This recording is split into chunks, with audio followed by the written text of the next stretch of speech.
നിരാശ നമ്മുടെ ജീവിതത്തിൽ നമ്മുടെ മാനസികപരമായി തളർത്തുന്ന, ശാരീരികമായി നമ്മളെ തളർത്തുന്ന, ആത്മഹത്യയിലേക്ക് തള്ളിവിടുന്ന, കുടുംബ ബന്ധങ്ങളെ തകർക്കുന്ന ഏറ്റവും വലിയ ദുഃഖകരമായ അവസ്ഥയാണ് നിരാശ എന്ന് പറയുന്നത്.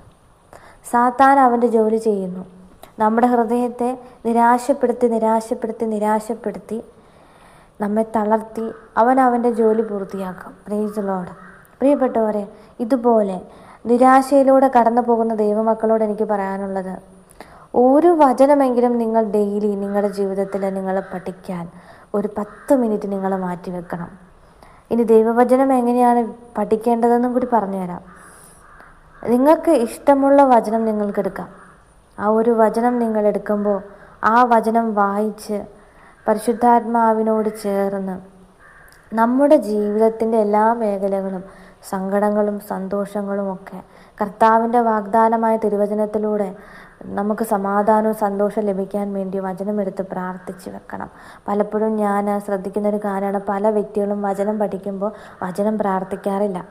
എന്നാൽ എന്തുകൊണ്ടാണ് വചനം നമ്മുടെ മനസ്സിലിരിക്കാത്തത്? നമ്മൾ വചനം പഠിക്കുക മാത്രമുള്ളത് പ്രവൃത്തിയിൽ കൊണ്ടുവരുന്നില്ല, അത് പ്രാർത്ഥിക്കുന്നില്ല. പ്രിയപ്പെട്ടവരെ, നിങ്ങളൊരു വചനം എടുക്കുക, ആ വചനം നമ്മളോട് സംസാരിക്കും. പ്രിയത്തിലൂടെ നമ്മളോട് സംസാരിക്കാനുള്ള ഉത്തരം അതിനകത്തുണ്ട്.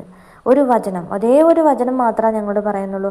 നമ്മുടെ ഹൃദയത്തിൻ്റെ അന്ധകാരം എല്ലാം എടുത്തു കളയും. പ്രിയപ്പെട്ടവരെ, ഒരു 90% നമ്മുടെ മനസ്സ് ഫ്രീ ആകും. അതാണ് നമ്മൾ ബൈബിള് വായിക്കണം എന്ന് പറയുന്നത്.